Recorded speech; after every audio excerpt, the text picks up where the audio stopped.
Hello everyone, my name is Saurabh और आज की इस वीडियो में हम सर्कल के कुछ इंपॉर्टेंट थ्योरम सीखेंगे। तो चलिए वीडियो को शुरू करते हैं। तो सबसे पहले देखते हैं कि क्या होता है कि मेरा फर्स्ट थ्योरम है कि equal chords of a circle are equidistance from the centre. अगर दो कॉर्ड्स हैं, ये दोनों का लेंथ क्या है, इक्वल है, तो equal chords of a circle are equidistance, मतलब यहाँ सेंटर O है तो यहाँ से जो डिस्टेंस इसका होगा सेम इसका भी डिस्टेंस क्या होगा, ये दोनों क्या होगा, इक्वल होगा।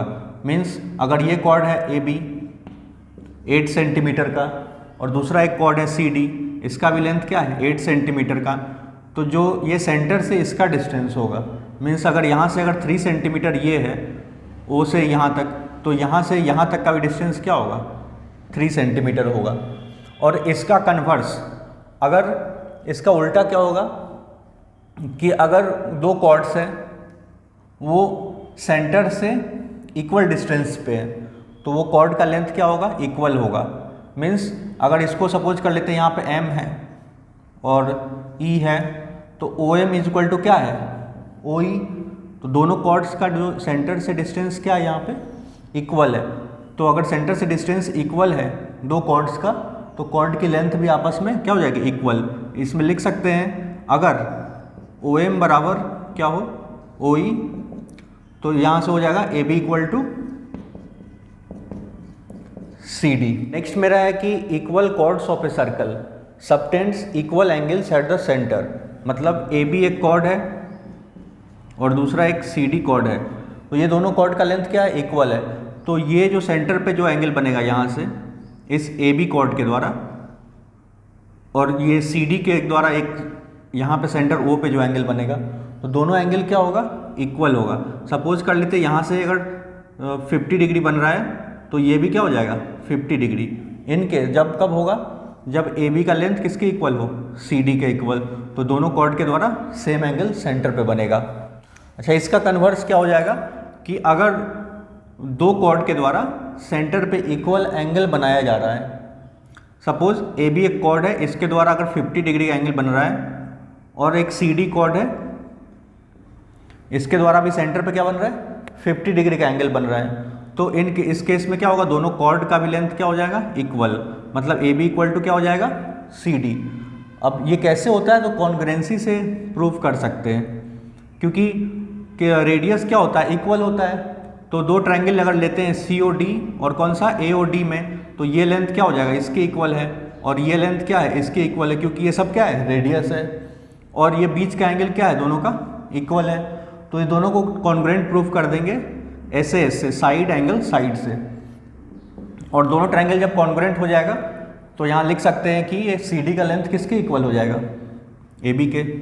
नेक्स्ट होता है the perpendicular drawn from the centre to the chord bisects the chord, मतलब एक सेंटर O है, यहाँ से एक परपेंडिकुलर कॉर्ड पे ड्रॉ करेंगे तो ये कॉर्ड को इक्वल पार्ट्स में डिवाइड कर देगा। अगर AB कोई कॉर्ड है और ये OM एक परपेंडिकुलर इस पर ड्रॉ किए हैं, तो जो AM का लेंथ होगा वही क्या होगा, MB का लेंथ होगा, अगर ये परपेंडिकुलर है। मीन्स अगर ये पूरा क्या अगर 8 सेंटीमीटर है तो ये क्या हो जाएगा 4 अब इसका कन्वर्स भी है, अगर कोई line, if a line drawn from centre to the chord bisects the chord then it is perpendicular to the chord. अगर सेंटर से कोई एक लाइन ड्रॉ कर रहे हैं इस कॉर्ड पे, और ये जो लाइन है, सपोज AB क्या है, एक कॉर्ड है और सेंटर से एक लाइन ड्रॉ कर रहे हैं जो कि इस पे क्या है, इस कॉर्ड को क्या कर रहा है, बाइसेक्ट कर दे रहा है इक्वल पार्ट्स में, मतलब AD का लेंथ क्या है, DB का लेंथ ये इक्वल है। तो इस केस में क्या होगा कि ये जो कॉर्ड हो, ये जो रेडियस होगा इस कॉर्ड पे क्या होगा, परपेंडिकुलर होगा। इसका मतलब सिंपल ये बोल सकते हैं, कोई भी अगर लाइन है, line drawn from centre to the chord bisects the chord then it is perpendicular to the chord. उसको भी कैसे प्रूव करेंगे, मतलब यहाँ पे फिर क्या बन जाएगा 90 डिग्री का एंगल बनेगा। इसको प्रूफ कैसे करेंगे, इसको ज्वाइन कर देते हैं और इसको ज्वाइन कर देते हैं। अब इस केस में देख रहे हैं कि ये साइड क्या है, इसके इक्वल है, और ये जो है AD बराबर क्या है DB है, गिवन में ही था, और ये रेडियस है, दोनों इक्वल है, और बीच में OD क्या है कॉमन, तो दोनों ट्रायंगल क्या होगा SSS से कॉन्ग्रुएंट हो जाएगा, और दोनों ट्रायंगल कॉन्ग्रुएंट हो जाएगा तो ये एंगल इक्वल टू क्या हो जाएगा, ये एंगल, मतलब ये 1 लेते हैं तो 2, मतलब ये लिख सकता है एंगल 1 इक्वल टू क्या हो जाएगा, एंगल 2, और 1 + 2 कितना होगा, 180 डिग्री लीनियर पेयर से, और ये 1 = 2 है, दोनों इक्वल, तो 1 और 2 के जगह पे क्या रख दें, 1 = 180, तो ट्वाइस एंगल 1 इक्वल टू क्या हो जाएगा, 180, तो एंगल 1 इक्वल टू क्या हो जाएगा, 90 डिग्री। तो बोल सकते हैं कि ये क्या हो गया, परपेंडिकुलर है। नेक्स्ट है मेरा कि the angle subtended by an arc of a circle eight the centre is twice the angle subtended by it on any other part of the circle. Means इसका मतलब क्या होता है कि एक आर्क सपोज कर लेते हैं, ये ए बी एक आर्क है, यहाँ से यहाँ तक का ए बी एक आर्क है, और इस ए बी के द्वारा एक सेंटर पे एंगल बनाया जा रहा है ये, और इसी आर्क के द्वारा एक सरकमफ्रेंस पे भी एंगल बन रहा है ये। तो जो सेंटर पे जो एंगल बनेगा ये ए ओ बी, और इसको ले लेते हैं ए ई बी, तो जो ए ओ बी बनेगा वो डबल होता है किसका, ए ई बी का। अगर ये x है तो ये क्या होगा, 2x होगा। मीन्स अगर ये 30 डिग्री यहाँ पे बन रहा है, ये ए ई बी कितना हो रहा है, ये एंगल अगर 30 डिग्री है तो ये वाला एंगल क्या हो जाएगा, ट्वाइस होगा सेंटर पे, तो 60 डिग्री, ए ओ बी क्या होगा, 60 डिग्री। तो ये एक इम्पॉर्टेंट प्रॉपर्टी है सर्कल का कि सेंटर पे जो एंगल बनता है वो डबल होता है किसके, सरकमफ्रेंस पे सेम आर्क के द्वारा बनाया जा रहा है उसके डबल होगा।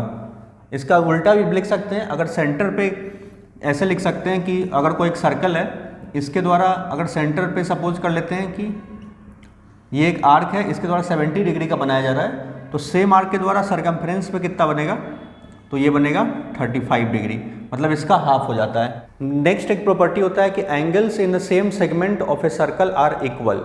मतलब कि अगर एक ये आर्क से सपोज कर लेते हैं, ये ए बी एक आर्क है और इसके द्वारा एक एंगल यही बनाया, यहाँ पे बनाया जा रहा है, और इसी आर्क के द्वारा एक एंगल इधर बना रहे हैं, और इसके अलावा जितना भी एंगल बन रहा है सेम आर्क के द्वारा, तो सबका जो मेजर होगा वो क्या होगा, इक्वल होगा। मतलब ए बी आर्क के द्वारा ये जो एंगल बन रहा है, सपोज कर लेते पी क्यू आर दे देते हैं, तो A P Q A P B, अगर ये 30 है तो ये भी क्या हो जाएगा 30 डिग्री, और ये भी क्या होगा 30 डिग्री। तो इसको बोलते हैं angles in a same segment of a circle are equal. अगर जो एंगल ए पी बी है वही एंगल क्या होगा ए क्यू बी, और वही एंगल क्या होगा ए आर बी। कब, जब ये सेम आर्क ए बी से बनाया जाएगा, जितना भी एंगल बनेगा वो सब क्या होगा, सब का मेजर क्या होगा, सेम होगा। नेक्स्ट एक प्रॉपर्टी होता है कि angles in a semi circle is a 90 degree. Semi circle क्या होता है, सर्कल का हाफ। तो सपोज कर लेते हैं कि ये एक डायमीटर है किसी सर्कल का, और ये सेंटर क्या है O, तो इसके द्वारा जो भी एंगल बनेगा यहाँ पे, ये हमेशा क्या होगा 90 डिग्री होगा। तो इसको बोलते हैं, इसके द्वारा जितना भी बनेगा, जो भी एंगल बनेगा, तो ये सब क्या होगा 90 डिग्री। तो इसको बोलते हैं angle in a semi circle is a 90 degree, और it is a right angle triangle. अब नेक्स्ट है कि साइक्लिक क्वाड्रिलेटरल क्या होता है, साइक्लिक क्वाड्रिलेटरल। तो साइक्लिक क्वाड्रिलेटरल ये होता है कि किसी भी क्वाड्रिलेटरल का अगर चारों वर्टिसेस इस पे लाई करे, सरकमफ्रेंस पे लाई करता है, तो इसको बोलते हैं कि ये एक साइक्लिक क्वाड्रिलेटरल है। एक quadrilateral whose all the 4 vertices lies on the circumference is known as cyclic quadrilateral A B C D. तो ए बी सी डी क्या है, एक साइक्लिक क्वाड्रिलेटरल है। तो इसका एक प्रॉपर्टी होता है कि साइक्लिक क्वाड्रिलेटरल के अपोजिट एंगल का सम क्या होता है, 180 डिग्री होता है। Means angle A plus angle C is equal to 180 degree, और angle B plus angle D कितना होगा 180 डिग्री।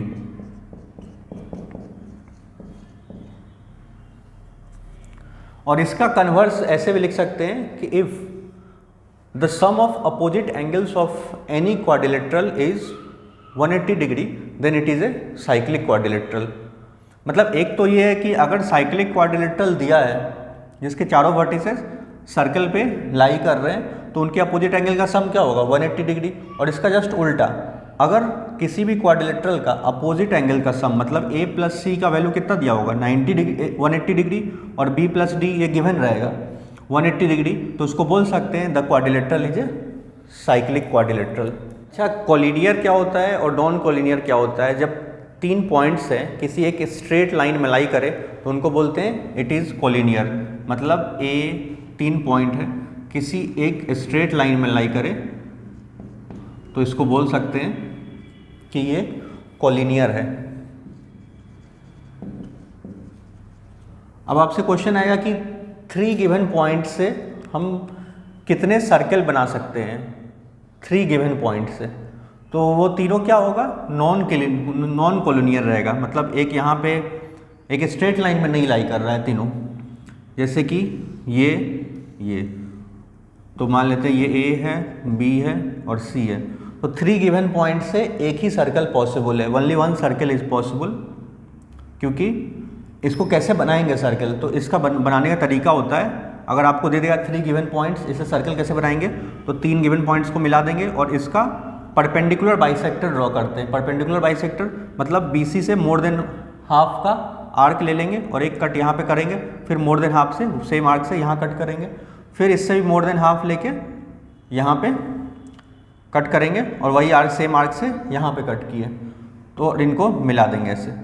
फिर इससे यहाँ से मोर देन हाफ का यहाँ और फिर एक और इधर, और इसको भी मतलब परपेंडिकुलर बाइसेक्टर ड्रॉ कर लेंगे मोर देन हाफ का और इनको ज्वाइन कर देंगे। तो जो परपेंडिकुलर बाइसेक्टर ड्रॉ होगा तो ये सेंटर मिल जाएगा सर्कल का, ये सर्कल का सेंटर मिल जाएगा।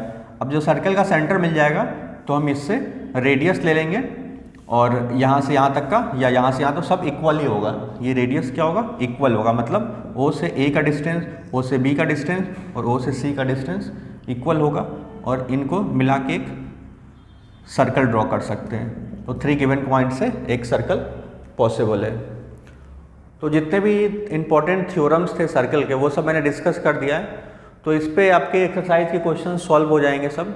तो आज के वीडियो में बस इतना ही, मिलते हैं अगले वीडियो में।